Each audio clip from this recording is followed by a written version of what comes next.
Hola, ¿cómo están alumnos? Es para entender un poco cómo funciona el sistema socioeconómico de producción capitalista. Todo este conjunto de palabras raras, ¿sí?, que ustedes tienen en el texto y del que vamos a hablar en el trabajo práctico.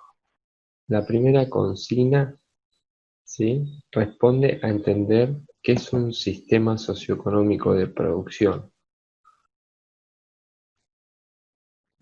Todas las sociedades a lo largo del tiempo tuvieron una determinada o una específica forma de producir, ¿sí? Una manera en la que se producían todos los bienes que se necesitan para sobrevivir.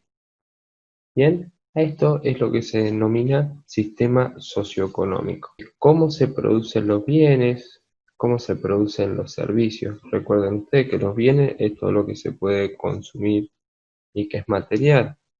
Bien, por ejemplo, puede ser una mesa, una computadora, una heladera, todo aquello que se produce y es necesario para nuestras vidas. Bien, y servicio es aquellos servicios que se prestan, como por ejemplo puede ser la luz, gas, de venta, abogados. Bueno, entonces, sistema socioeconómico es la forma, es la manera en que se produce en una determinada sociedad. Bien, a lo largo de la historia existieron varios sistemas socioeconómicos de producción, varias formas de producir.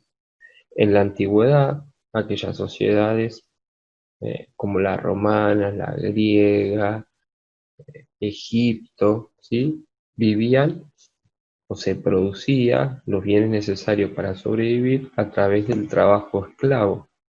Los esclavos eran quienes hacían los bienes para que esa sociedad sobreviva, ¿sí?, los bienes que se necesitaban en ese momento histórico. Bien, en la época del feudalismo se les llamaban los siervos feudales, son los que trabajaban para los señores feudales.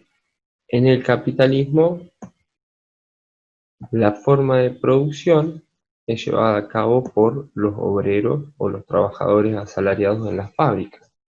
Y esto es lo que nosotros vamos a ver. El inicio es el sistema capitalista. A partir del proceso de doble revolución, la Inglaterra, que son cambios económicos, y la francesa, que son cambios políticos, aparece un nuevo actor, el más importante que va a ser de ahora en adelante en el sistema capitalista que se está formando, que son los sectores de la burguesía. Aquellos que antes eran comerciantes y van a ser ahora los que van a tener el control económico, político y social. ¿Bien? Quiere decir que con el surgimiento del capitalismo, los sectores que más se van a beneficiar es la burguesía. ¿Por qué? Con la revolución industrial, como ya dijimos, se dan los cambios económicos. Se pasa de sociedades que son básicamente, y en su mayoría viven del campo, y trabajan como campesinos y producen los alimentos, a sociedades que van a estar basadas su economía en las grandes fábricas, en las ciudades, con una gran cantidad de maquinaria y gran cantidad de producción de productos manufacturados, de los cuales esa burguesía son dueños de tanto de las fábricas como de las máquinas y contratan a los obreros para trabajar a cambio de pagarles un salario. De esa materia prima que los burgueses compran, los transforman en un producto a través de las máquinas en sus grandes fábricas, con el trabajo de los obreros, ¿sí?, crean manufacturas, trabajo elaborado, y eso lo venden en el mercado. ¿Bien? Mientras más venden, más ganancia obtienen. Con esa ganancia vuelven a hacer el proceso de producción y pueden reinvertir en comprar más máquinas, más fábricas. Esto provocó que los burgueses cada vez tengan más dinero tengan más fábrica, más maquinaria y más producción para vender. Bien, los cambios en la Revolución Francesa, recuerden ustedes que había un sistema político anterior donde el rey gobernaba de manera absoluta, era una monarquía absoluta, todo el poder estaba en el rey. Y los sectores más beneficiados, aquellos que no pagaban impuestos y vivían del trabajo de los demás, era la nobleza y la iglesia. La burguesía lo que quería y lo que buscó en esta revolución, en la francesa, fue acceder al sistema político y en poder ser parte de ese sistema político y sacarle el privilegio a la nobleza, al clero y a los reyes. Por lo tanto, con la Revolución Francesa se permitió que la burguesía terminara con los privilegios de los sectores acomodados y con el poder absoluto del rey. Se crearon nuevos sistemas políticos como la monarquía parlamentaria. El rey ya no gobierna solo, sino que además hay un parlamento electo, elegido, ¿sí?, a través de los votos, y la república, con la división de poderes. Ya no está centrado en una sola persona como si es en la monarquía absoluta donde gobierna el rey solamente. Entonces los burgueses pueden participar de estos gobiernos. Bien, con eso ustedes pueden resolver la actividad número 1. También, si les sirve, pueden ver este video que yo les dejé, que es muy cortito, que está en YouTube también, ¿sí? Ustedes en el texto van a tener 3 teorías que intentan explicar qué es el capitalismo. Entonces, la primera definición de capitalismo que usted es la del sociólogo que le aparece, de Sombart, que dice que el sistema capitalista son relaciones económicas que se caracterizan, según él, por la iniciativa comercial y el lucro, que formarían el espíritu capitalista. ¿Qué sería la iniciativa comercial? Es lo que los burgueses denominan, digamos, tener buen ojo para los negocios, ¿sí? Tener iniciativa comercial, saber dónde abrir un negocio, cómo abrirlo, si es rentable, si le va a dar ganancia, porque eso sería la otra característica de este sistema capitalista para este sociólogo, que sería la obtención del lucro, ¿sí? La burguesía o los dueños de esa empresa siempre lo que quieren es buscar un mayor beneficio o mayor lucro que le permita nuevamente iniciar otros comercios, abrir otras fábricas. Otras teorías hablan de que cuanto más lejano es el mercado, más distante, es cuando ya nos encontramos, cuando supera el comercio local, nos encontramos elementos capitalistas. Para la tercera teoría, que es la teoría de Marx, que esto lo vamos a ver más adelante en otro trabajo práctico, es la teoría del socialismo. Para Marx, el sistema capitalista es una de las formas de producir bienes. Recuerden ustedes que existen varios modelos de producción o sistemas de producción. Bien, el capitalismo es uno. A lo largo de la historia se dieron varios. El sistema antiguo, esclavista, el feudal, con los siervos, y el sistema capitalista. El sistema capitalista se basa, según Marx, en que la burguesía son los dueños de los medios de producción. ¿Qué quiere decir esto? Todo lo necesario para producir está en manos de la burguesía. ¿Qué se necesita para producir? El capital, ¿sí? Puede ser dinero, las máquinas, la fábrica, las materias primas, los productos manufacturados, todo es dueño la burguesía o los capitalistas. Por eso se le dice capitalista, porque son dueños del capital, de los medios de producción. Bien, esto puede ser dinero, máquinas, herramientas, fábricas, materias primas, medios de transporte, productos terminados, elaborados o manufacturados, ¿sí? Y estos bienes, ¿sí?, se realizan explotando el trabajo asalariado. Quiere decir que la burguesía se hace, que controla los medios de producción, explotan el trabajo de sus obreros o asalariados, ¿sí? El que trabaja en una fábrica, recuerden ustedes, a cambio de su fuerza de trabajo, recibe un salario. Por eso se le dice asalariados. Los factores de producción, este concepto hace referencia a todos los elementos que son necesarios para realizar una actividad productiva. ¿Bien? O sea, ¿qué serían los factores de producción? Todo aquello que es necesario, elemental para realizar una actividad productiva. ¿Cuáles serían estos tres factores de producción? La tierra, el capital y el trabajo. Estos tres se combinan para generar riqueza. ¿Qué quiere decir? Que estos tres elementos necesarios para producir son los que,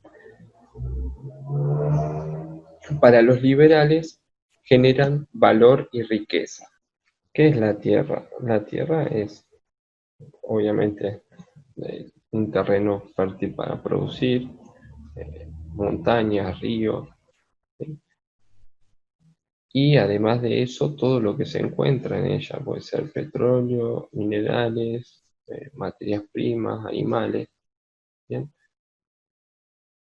Ese es uno de los factores necesarios, materias primas y alimentos y la tierra y todos los minerales que se encuentran en ella. El segundo es el capital. Recuerden ustedes, el capital son las fábricas, las máquinas, el dinero, y que es necesario para producir bienes. Y el trabajo, que transforma esas materias primas y alimentos en un bien manufacturado, en una producción elaborada. La industrial y la Revolución Francesa, que serían el inicio de ese sistema capitalista. Ahora nosotros lo que vamos a ver en el segundo trabajo práctico va a ser la segunda fase de esa revolución industrial, que permite la consolidación en muchos lugares del mundo del sistema capitalista. La primera fase de la revolución industrial es en las últimas décadas del siglo XVIII y dura hasta las primeras décadas del siglo XIX. La segunda fase de la revolución industrial inicia en 1850, a mitad del siglo XIX, y termina para algunos autores en 1880 y para otros en el inicio de la Primera Guerra Mundial, que sería en 1914. ¿En dónde se da? Primeramente, la revolución industrial se da en Inglaterra, pero después muchos otros lugares también tuvieron su propio desarrollo industrial. Otros lugares como Francia, Holanda, Alemania y Estados Unidos también desarrollaron sus industrias. Mientras que en la primera fase de la revolución industrial, la industria más importante era la industria textil, la de producción de ropa, ¿sí?, y de paños, de sombreros, toda esa industria textil que estaba movido por máquinas bastante rudimentarias, bastante simples, que eran la máquina del hilado y la máquina y los telares mecánicos, que eran máquinas bastante sencillas y que utilizaban la energía del vapor. En esta nueva etapa lo que va a haber es muchas innovaciones o descubrimientos científicos aplicados a las industrias. Va a haber muchos adelantos e innovaciones técnicas y tecnológicas que van a permitir cada vez más máquinas, herramientas más complejas, ¿sí? Cada vez más tecnología que es cada vez más cara. En esta nueva etapa, en la segunda fase de la revolución industrial, lo que vamos a tener van a ser nuevas industrias. ¿Cuáles son las nuevas industrias? Las que van a utilizar el hierro, el acero y el carbón. Y al finalizar vamos a tener otras industrias importantes como es la eléctrica, la química y la del automóvil. Vamos a tener nuevas formas de energías. Si bien en un primer momento fue el vapor y la utilización del carbón, luego vamos a tener el petróleo y los motores a combustión. Todas estas nuevas industrias, todas estas innovaciones técnicas y tecnológicas, estos nuevos adelantos en el transporte van a permitir que se produzca cada vez más a menor costo y que se comercialice mucho más rápido, eficiente y barato, lo que va a permitir mayores ganancias, ¿sí? Y sobre el final de este periodo, después de la Primera Guerra Mundial, va a permitir un consumo masivo. Van a permitir, primero, una producción masiva que se produzca en gran cantidad y un consumo masivo. Si se produce en mayor cantidad,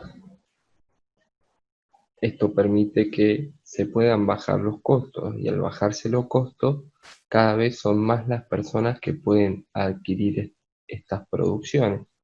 Bien, por eso hay un consumo cada vez más masivo, porque cuesta cada vez menos producir, por lo tanto se pueden bajar los precios de esos productos y esos productos se pueden comprar por mayor cantidad de personas. Uno de los desarrollos más importantes tiene que ver con el transporte y las comunicaciones. En los medios de transporte se van a dar dos desarrollos muy importantes, el ferrocarril y el barco a vapor. Y en las comunicaciones, el telégrafo.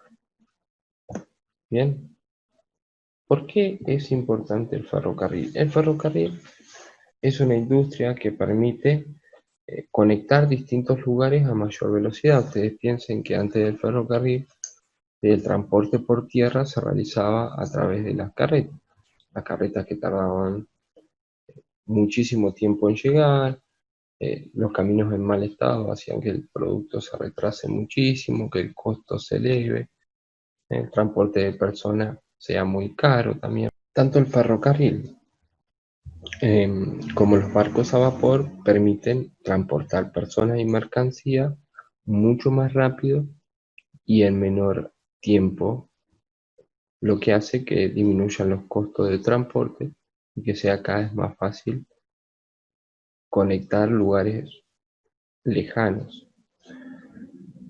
Sumado a esto, el ferrocarril eh, va a ser una de las actividades más importantes porque va a ser el motor de la economía. ¿Qué quiere decir esto? Que para eh, poner en funcionamiento un ferrocarril se necesita de otras muchas industrias y da muchos puestos de trabajo. Por lo tanto, que el ferrocarril va a activar la economía. Se necesitan personas que construyan las vías, se necesita madera, hierro para construir la vía, para construir tanto los vagones como la locomotora. Se necesitan grandes máquinas, grandes fábricas, cantidad de obreros, mucha producción de hierro, mucha producción de carbón para mover las locomotoras, reparando los vagones, los conductores, los maquinistas, en las estaciones, la construcción de las estaciones para recargar el agua, gente cobrando los boletos, ¿sí? Es una economía que permite, una rama de la economía que permite mover muchas otras actividades económicas. Y por otro lado, lo que vamos a tener es la difusión del telégrafo. Piensen que antes la comunicación se daba por cartas o por diario y la información tardaba mucho en viajar de un lugar a otro. Ahora lo que va a producirse con una innovación tecnológica en las comunicaciones a través de la implementación del telégrafo. Se construyen inclusive cables submarinos que cruzaban todos los lugares, todos los continentes, eh, y esto permitía tener información en tiempo real, ¿sí? Que era muy importante y que para las personas de ese momento significaba un cambio importantísimo, porque vos te podías enterar de las noticias en el mismo momento en que sucedían en otro continente, sin esperar 3, 4, 5 meses hasta que llegaban las cartas, los diarios, la información de otro lugar. Todos estos cambios permitieron el desarrollo de una economía mundial. ¿Qué quiere decir esto? Que a través del transporte, la comunicación y el desarrollo industrial, cada vez hubo una mayor integración económica, un mercado a escala mundial. ¿Bien? Cada vez los países y las regiones y los continentes estaban más conectados en un comercio mundial. Esta economía mundial va a permitir un crecimiento económico sostenido desde 1948 hasta la década 70, en el que cada vez se producía más bienes que se vendían en ese mercado mundial. Van a crecer tanto los mercados internos como el comercio a escala internacional. Por lo tanto, los países cada vez se iban a interrelacionar cada vez más. ¿Cómo iba a ser esta relación? Entonces, los países industriales, aquellos países que contaban con esta nueva tecnología y con estas nuevas industrias, cada vez iban a necesitar más mercado donde vender sus productos. Y a su vez, iban a necesitar cada vez más de esos otros lugares donde vendían sus productos industriales. De esos países van a necesitar las materias primas. Recuerden que materias primas es todo lo necesario para producir en una industria. Por ejemplo, para la industria textil, la materia prima sería la lana o el algodón.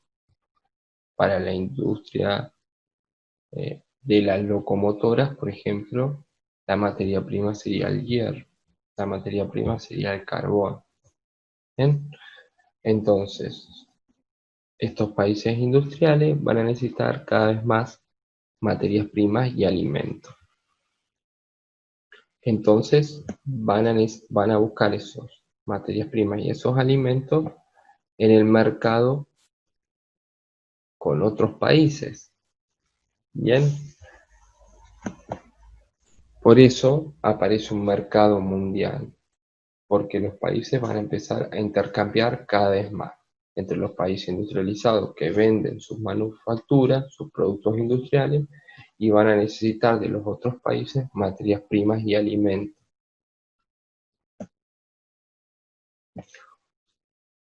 Obviamente los países industriales cada vez van a ser los países más ricos, por lo tanto van a empezar a influenciar directa o indirectamente en los países más pobres que se van a tener que dedicar a la venta de materias primas y alimentos. Argentina sería, y América Latina en su totalidad, van a ser países que van a ser cada vez más dependientes de esos centros industriales.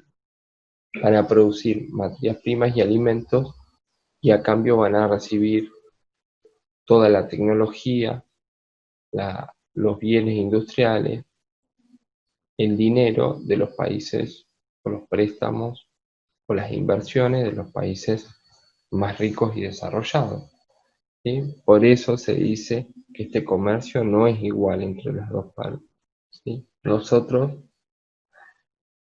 dependemos cada vez más de los capitalistas y sus agentes, por lo tanto, dependemos cada vez más de quienes tienen grandes fábricas, grandes industrias y tienen los productos industrializados y tienen el dinero necesario como para invertir en nuestros países. ¿Cómo se explicaba, cómo funcionaba este mercado mundial, este comercio entre los países y cómo funcionaba la economía en general? Es lo que trató de explicar el liberalismo económico. El liberalismo sostenía que los estados debían intervenir lo menos posible en la economía. ¿Qué quiere decir esto? Que la economía debía funcionar libremente, sin que nadie interfiera en ello. ¿Cómo iba a funcionar la economía entonces? A partir del libre encuentro entre la oferta y la demanda en el mercado, a través del libre encuentro en el mercado. En el mercado se encuentran quienes ofrecen productos o servicios y quienes los quieren comprar. El precio de los productos se equilibra de acuerdo a la oferta y la demanda. Si muchos ofrecen un producto, si hay mucha oferta, el precio cae. En cambio, si hay mucha demanda de un producto, muchos demandan un producto y hay pocos que lo producen, el precio sube. Que los estados no intervinieran en la economía y que permitan un libre mercado, también implicaba que se eliminaran las barreras arancelarias. ¿Qué quiere decir esto? Que haya una libertad de circulación de mercancía entre los distintos países.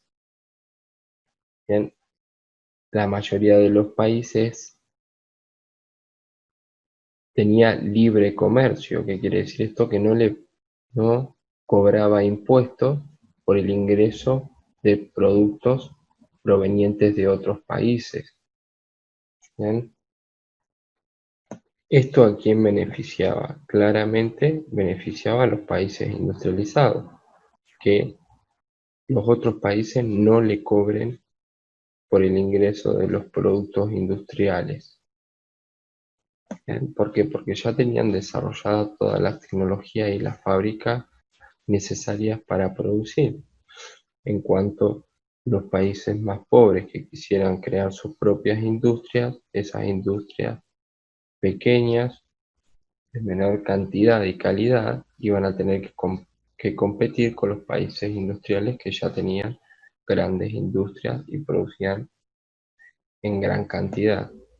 Por eso se dice que este sistema benefició a Gran Bretaña y a los países que eh, tenían grandes industrias ya montadas. Los países abandonaron poco a poco el sistema proteccionista, que sería lo contrario al de eliminación de barreras arancelarias. El proteccionismo propone barreras arancelarias para cuidar las industrias propias de la competencia de las industrias de otros países. Quiere decir cobrar un impuesto a todos los productos que ingresan de otro país.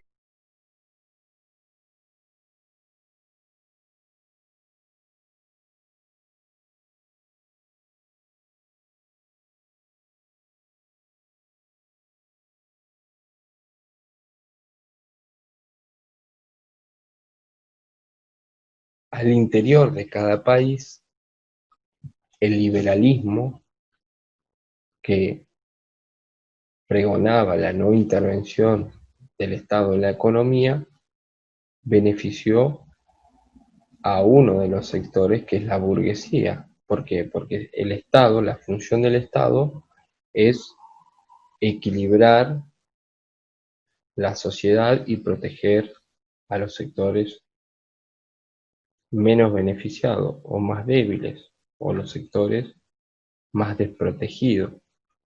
Por lo tanto, que el Estado no intervenga significa que no pueda proteger a estos sectores más débiles. Fíjense ustedes la diferencia hoy en día en que el Estado interviene para asegurar algún mínimo de garantías para los sectores más pobres. Por ejemplo, son las legislaciones que permiten otorgar ciertos derechos.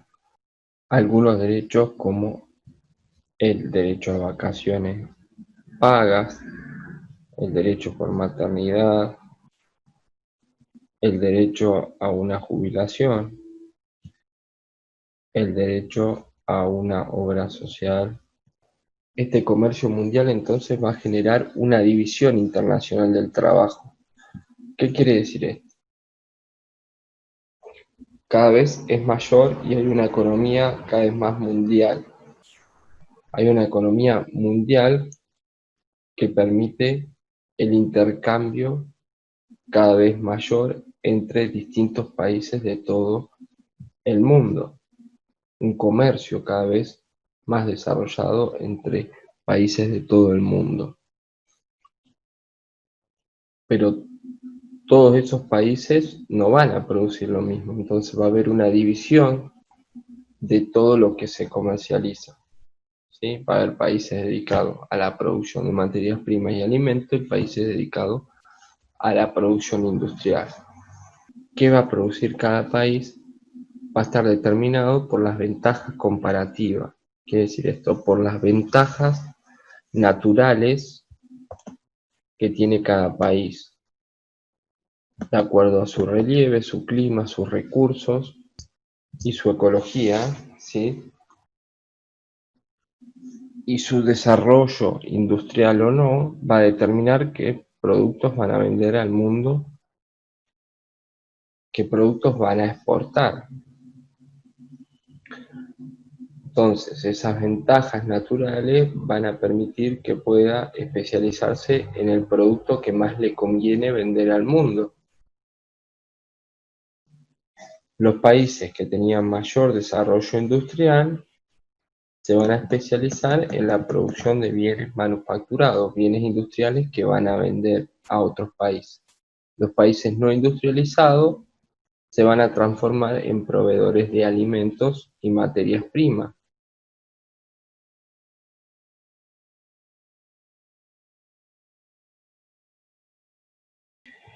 Entonces, con el liberalismo económico, quiere decir que no hay barreras y que se puede comercializar libremente entre países y cada uno de los países va a tener, se va a especializar en una producción específica. Las economías nacionales se vuelven interdependientes. ¿Qué quiere decir esto?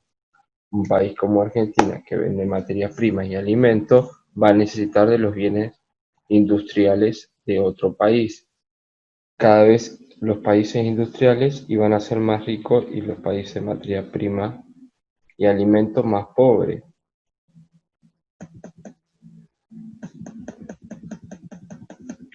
Entonces, y además los países pobres van a empezar a depender cada vez más de los capitales europeos, sobre todo de los capitales ingleses, que eran estos capitales, el dinero necesario para que se desarrollen, por ejemplo, el ferrocarril y los puertos, o infraestructura, el desarrollo de tendido eléctrico y demás, iba a necesitar del capital de los países más ricos. Cada vez se pedían más préstamos y cada vez se dependía más de las inversiones de los países ricos. Esto permitió que los países más ricos empezaran a controlar la economía de los países más pobres y que estos países pobres sean dependientes de los precios del mercado internacional, que dependían de las economías más ricas. ¿Cómo es la sociedad industrializada? La sociedad del capitalismo. La sociedad del capitalismo se divide en dos grandes grupos, los más importantes, que son la burguesía, los dueños del capital o capitalistas, y los obreros o asalariados, que los grandes comerciantes, banqueros, los dueños de talleres y fábricas componen la burguesía, son los sectores más ricos. En cuanto al proletariado industrial, son aquellos que, como no controlan el capital, o sea que no tienen ni fábrica ni máquina, tienen que vender esa fuerza de trabajo, su trabajo. Trabajaban entre 14 horas, recibían mal salario, apenas podían subsistir con su familia, vivían hacinados, no tenían no gozaban de derechos, porque el Estado no intervenía en la economía. Estas condiciones, estas malas condiciones en la vida y en el trabajo, generaron cada vez más conflictos entre los obreros y los dueños de las fábricas. Lo que vamos a tener en todo el siglo XIX y en los últimos años del siglo XVIII, en todo el siglo XIX, son el aumento cada vez más de protestas obreras. Para realizar el trabajo práctico número 3, entonces ustedes deberían iniciar con la actividad número 1, que responde a la lectura de este fragmento que tenemos acá, que denominamos fuente número 1, y pueden ayudarse viendo el video en YouTube que le dejé, ¿sí? El link sobre la misma actividad número 1. Bien, pueden responderlo con las dos cosas. Si no entienden lo que dice la fuente número 1, ¿sí? Pueden complementarlo con el link del video. Bien, ¿qué es un sistema socioeconómico de producción? Es lo que tienen que responder como 1A. ¿Sí? En la 1A, entonces, ustedes deben explicar qué es un sistema socioeconómico de producción. Recuerden que un sistema socioeconómico de producción tiene que ver justamente en la forma en que una determinada sociedad produce los bienes necesarios para sobrevivir. Si todos los bienes que se producen, cómo se produce y quién los produce, ¿sí? Cómo se realiza ese proceso en que se produce un bien hasta que se comercializa y llega a los consumidores, se denomina sistema de producción. A lo largo de la historia han habido diversos sistemas de producción en diversas épocas y de acuerdo a diversas sociedades. Bien, eso es lo que ustedes tienen que explicar en la A, entonces, que es un sistema socioeconómico de producción. ¿Cómo se organizan estas sociedades? ¿Cómo organizan la producción para los bienes necesarios para sobrevivir? ¿Sí? ¿Cuándo nace el sistema capitalista? Que nosotros lo vimos en el práctico número 1 y número 2. El sistema capitalista surge a partir de la Revolución Industrial y la Revolución Francesa, lo que se conoce como el proceso de doble revolución, ¿bien? Que posiciona al sector de la burguesía como el sector más importante. La Revolución Industrial, ¿sí? Se cambia el paradigma de producción, que pasa de unas sociedades meramente agrícolas a sociedades que producen a través de las fábricas en las ciudades productos manufacturados, ¿sí? A partir de la incorporación de las máquinas, ¿bien? Y en la Revolución Francesa lo que se cambia o se altera es el paradigma político y social, ¿sí? Los sectores de la nobleza, el clero y también la monarquía van a perder peso y poder político y social y ya no van a ser los únicos que van a gobernar, sino que también ahora la burguesía va a participar en la política de los países, ¿sí? En el sistema político va a poder ser, esos sectores van a poder ser elegidos y van a participar en política. Bien, y con la revolución industrial adquieren el poderío económico. ¿Por qué? Porque esas fábricas con esas maquinarias y el dinero necesario, el capital, para producir, ¿sí? Todo está en manos de la burguesía. Los sectores burgueses son los dueños de todo lo necesario para producir, de lo que se denomina medios de producción, ¿sí? Que serían las fábricas, la maquinaria, el capital, ¿sí? Todo eso está en manos privadas, en manos de un sector minoritario que es la burguesía. ¿Y quiénes van a trabajar en estas nuevas industrias, en estas nuevas fábricas? Van a ser los sectores obreros que cada vez se van a ver arrojados a peores condiciones, tanto de vivienda como de trabajo. Van a vivir todos hacinados, en pequeñas habitaciones, sin salubridad, sin higiene, cerca de las fábricas, contaminados por el humo de estas nuevas industrias, sin seguro social, sin seguro de trabajo, sin jubilaciones, sin vacaciones, sin licencias por maternidad, trabajando 14 horas, los niños y las mujeres cobraban la mitad. Todas estas malas condiciones de trabajo de los sectores obreros que a cambio de trabajar en las fábricas recibían un salario. Bien, en la 2 nos pregunta, les pregunta a ustedes, les dice que expliquen cuáles serían las principales características del sistema socioeconómico de producción capitalista. Propiedad privada de los medios de producción, ¿sí?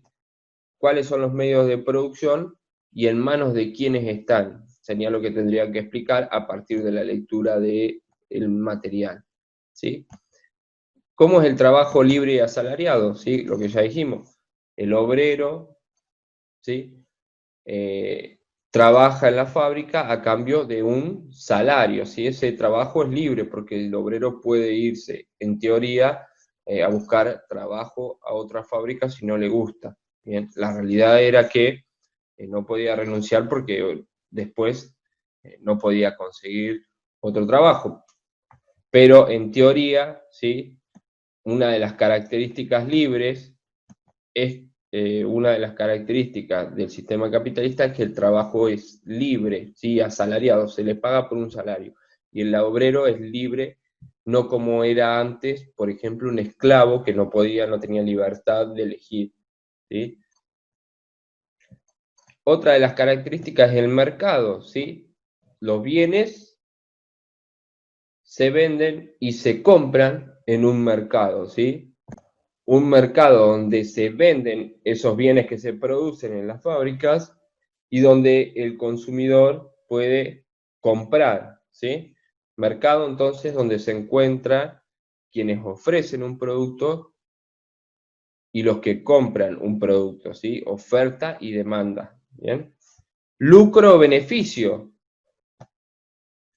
Esto es clarísimo, ¿sí? Que la burguesía, dueño de los medios de producción, lo que busca siempre, el fin último, es obtener un lucro o beneficio. La burguesía, siempre el fin último que tiene en la producción, en tener todas estas fábricas, en tener el dinero y en producir bienes industrializados, es venderlo más caro y obtener cada vez más lucro o beneficio, ¿sí?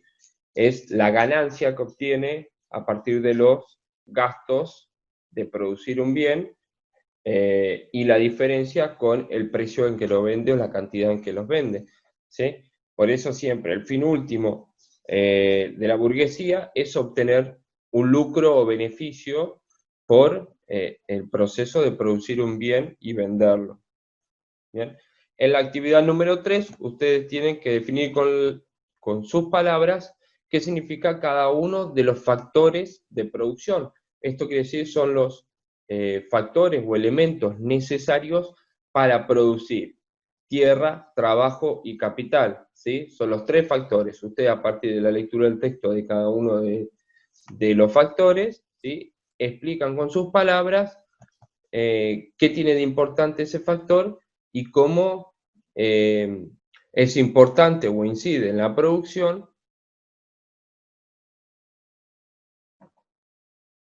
Y luego en la 4 ustedes tendrían que leer el material del cuadernillo sobre las transformaciones de la segunda etapa de la revolución industrial, la segunda fase de la revolución industrial, ¿sí? La segunda fase de la revolución industrial es donde se dan los nuevos y mayores adelantos tecnológicos, ya sea en las nuevas industrias que van a surgir o en los medios de transporte y comunicación. ¿Sí? Esto permite consolidar el capitalismo, quiere decir que el capitalismo se vuelve cada vez más global, más importante, cada vez más países van a participar de este sistema de producción, ¿sí? Y cada vez se va a desarrollar más, se va a hacer más eficiente, va a producir cada vez más, vender más e intercambiar y comercializar entre todos los países, ¿sí? Ahora lo que vamos a ver entonces es cómo se desarrolla la segunda fase de la revolución industrial. Todo el material ustedes lo tienen, todo lo que va dentro del cuadro, ustedes lo tienen en el material de lectura, ¿sí? Les pregunta en qué tiempo y espacio sucedió la segunda fase de la industrialización. Entonces ustedes van al material y buscan entre qué años y qué países se industrializaron, cuáles fueron las nuevas industrias, ¿sí? Ustedes en el texto también está clarísimo qué nuevas industrias van a surgir, ¿bien? ¿Cuáles son las nuevas fuentes de energía o combustibles que van a utilizar esas industrias? Las primeras industrias que habían sido la del textil, que se movía a través de energía de vapor, ahora van a aparecer nuevas fuentes de energía o combustibles y nuevas industrias. ¿Bien? ¿Y cómo se va, o cuál es la importancia del desarrollo del transporte que tiene que ver con el ferrocarril y el barco a vapor, ¿sí? ¿Qué es lo que va a permitir el transporte del ferrocarril y del barco de vapor? ¿Bien? Y también deberían, en el anteúltimo consigna del cuadro, sería desarrolle las comunicaciones como el telégrafo, ¿sí? Recuerden que antes la gente se manejaba por cartas, incluso que tardaban transporte en carreta, en barcos de vela, que tardaban entre 3 y 4 meses a veces llegar de un lugar a otro, ¿bien? Y ahora tenemos el desarrollo del telégrafo. ¿Qué significaba el telégrafo para las comunicaciones entre los países, entre distintos habitantes en distintos lugares del mundo? ¿Bien?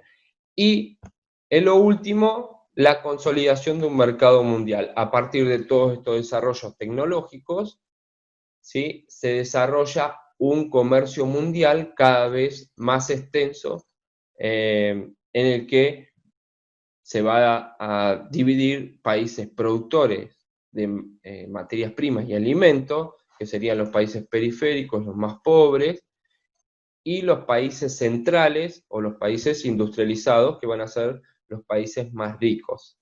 Bien, una vez que realizan esta actividad, pasamos a las 5, que nos pregunta de la ideología de la burguesía, qué es el liberalismo económico.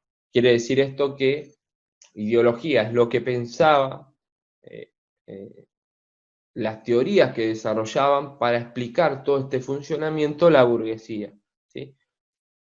¿Cuál es el rol que el liberalismo económico, que la teoría de la burguesía, le da al Estado? Deberían explicar, ¿sí?, qué debería hacer el Estado para la ideología del liberalismo. ¿Y cuál es el rol del mercado libre o el libre cambio entre los países? Bien, esos dos puntos tendrían que analizar de la idea del liberalismo económico, que lo tienen en un apartado en el texto. Y en la 6 tienen que explicar sobre la división internacional del trabajo. Recuerden, división internacional del trabajo tiene que ver con el comercio, cómo se organiza el comercio mundial, entre las ventajas que tiene cada país en producir de acuerdo a sus recursos naturales, su desarrollo tecnológico. Esto le permite producir un determinado bien, especializarse en un determinado bien para vender al mercado, para exportar, ¿sí? Algunos países exportan productos industrializados, otros materias primas y alimentos. Y le preguntan si este comercio es igual. Ustedes se dan cuenta ya que los países industrializados, los países que tienen más capital, más dinero, más recursos, más industria, son los países más ricos y ellos pueden controlar el precio de lo que le venden a los otros países los bienes industrializados, como también imponen los préstamos de dinero a otros países o el precio de ciertos productos eh, que venden otros países. ¿Sí? Por lo tanto, el comercio no va a ser igual. Los países ricos o del centro van a ser quienes controlan este comercio mundial y ponen las reglas de juego de este comercio mundial sobre los países más pobres, ¿sí?